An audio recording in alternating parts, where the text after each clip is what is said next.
Hello guys! So, ang topic natin for today, eto. Bakit baliw na baliw? Bakit nahuhumaling ang babae sa lalaki na manloloko, cheater? Bakit nga ba? So, ladies, kung nakaka-relate ka, panoorin nyo ito.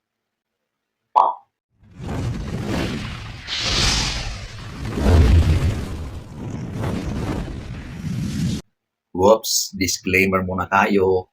Hindi ko nilalahat ang mga kababaihan kasi marami pa rin ang mas gusto pinipili ang matitinong lalaki. Pero marami din ang mga nagsusumiksik, pinagpipilitan at gusto ang mga lalaking ganito. 2,000 years later. So, huwag na tayong magpaligoy-ligoy. Ating aalamin. Number 1, ito yung challenge at excitement. Okay? Magtataka ka talaga eh.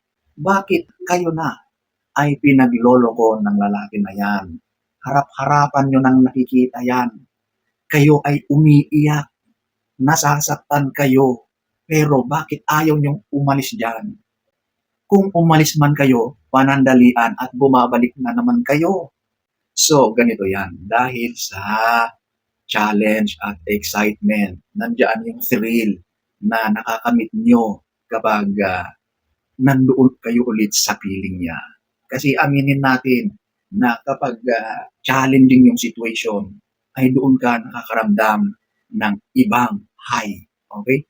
High na naidudulot dahil pagkatapos ng napakaraming punos, pananakit, at kung ano-ano pang pinaggagawa sa iyo, ay back to his arms again. Okay?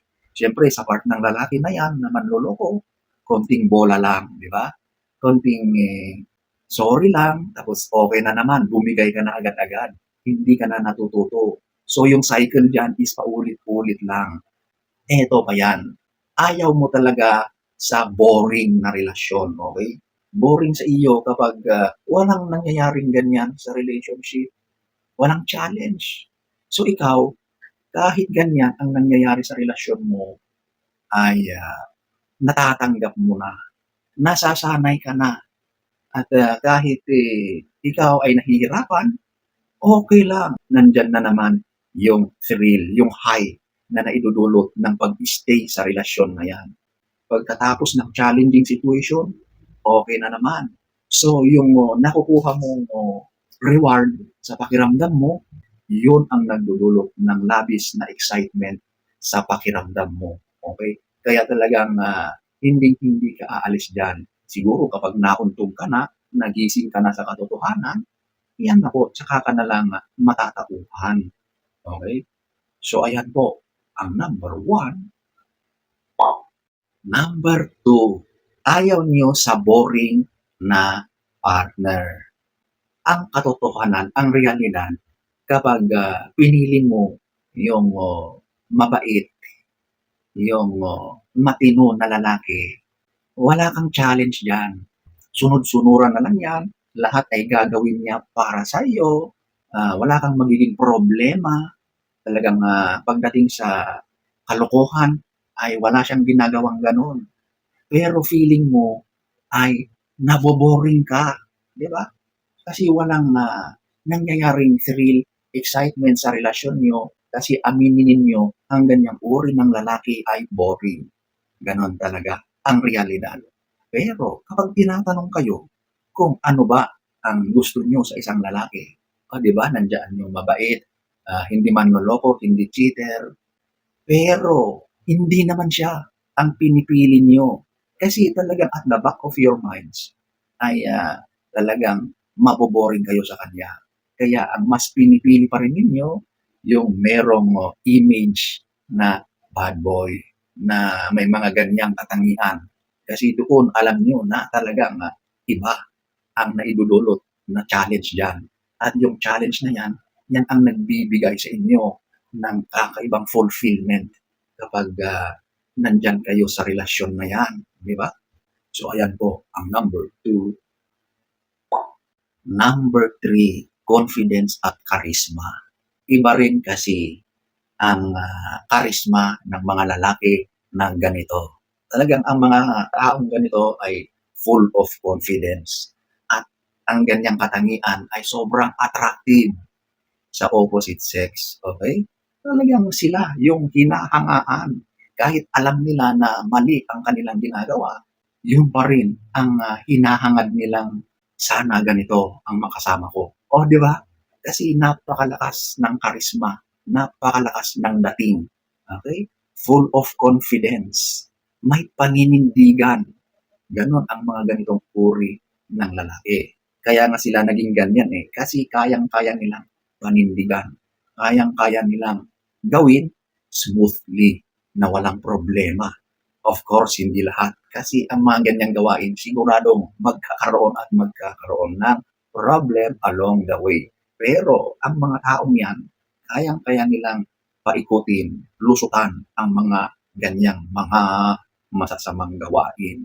Kaya talagang ang ganitong katangian ay sobrang kahanga-hanga, talagang attractive sa paningin ng ilang kababaihan. Okay? So, ayan po ang number 3. Number 4, ito yung chemistry. So, ito yung chemistry pagdating sa S or sa action. Okay? Alam nyo, ang mga ganitong uri ng lalaki ay talagang pagdating sa ganyang bagay, ay sigurado na hindi ka dyan magsisisi. Ang ganyang personality ng lalaki, makakamit mo talaga ang happiness na hinahangad mo sa ganyang bagay. Kasi sila yung mga lalaki na pagdating sa aspetong yan, dominant yan. Gusto niya na ibigay yung kailangan ng babae sa aspetong yan. Ginagalingan talaga nila. Okay? Kaya nga sila nangingibabaw. Kaya nga sila nakakarami ng ganyan ng babae dahil sa ganyang katangian nila. At yan ang isa sa forte nila. At yan din ang talagang hinahangad ng babae. Gustong-gusto ng babae dahil sa ganyang aspeto. Talagang match na match yan pagdating sa S. Kumbaga, hindi ka magsisisi kapag sa aspetong yan lang ang pag-uusapan. Okay? Diyan sila nag-e-excel. Kaya sobrang marami silang mga extracurricular activities. Ibig sabihin, marami pa silang iba. Di ba? So, ayan po, ang number 4. Number 5, social proof and popularity. Yes, in reality, ang mga ganitong kalalakihan ay popular. Sikat sila, di ba? Kaya sigurado na lapitin yan ng mga kababaihan at yan ang realidad on the ground. Okay? Kasi kaya sila nagiging popular at sikat sa kanilang lugar kung saan man sila nakatira dahil sa ganyang katangian nila. Dahil sa kanilang ginagawang hindi kagandahan. Okay? Hindi kagandahan. Pero talagang pagdating sa popularity, ay kilalang kilala sila. At yan din ang isa sa katangian na talagang na-attract ang ibang kababaihan. Okay? Hindi ko nila lahat, pero marami yan. Kahit sabihin ng babae na gusto niya ng mabait, mapagmahal, hindi man manloloko, pero kapag yan ay nilapitan ng ganitong uri ng lalaki, niligawan, diniskartehan, most of the time ay bibigay yan. Okay? Kasi kakaiba nga naman ang karisma ng lalaking ito. Okay? Iba ang dating. Ang lakas ng dating. Sobrang lakas ng kanyang appeal. Yung appeal na yan ay talagang napakahirap tanggihan ng mga kababaihan. May mga tao na humahanga sa ganyang mga character o gawain. Okay? So, ayan po, ang number 5. Number 6, umaasang magbabago. Oo, siyempre, nasa relasyon na kayo, magkarelasyon na kayo. Kaya kahit anong panloloko, anong kalokohan, pagtataksil ang ginagawa sa iyo, ay kumakapit ka pa rin. Umaasa ka na one day ay magbabago siya, matatapuhan siya. Pero ito ang katotohanan. Ang mga ganitong uri ng lalaki ay tatandayan na ganyan. Of course, merong napakaliit na porsyento ng ganitong lalaki ang maaring magbago. But majority sa ganitong uri ng lalaki ay hindi magbabago. Okay? Magpapalamig lang yan, pero babalik ulit yan kapag may pagkakataon. Kaya talagang mahirap ang ganitong sitwasyon mo kapag umaasa ka pa rin na magbago. Kaya 'di ba maraming kababaihan ang nandyan pa rin sa relasyon kahit hirap na sila. Kasi gano'n ang mindset nila na baka sakaling magbabago. Number 6.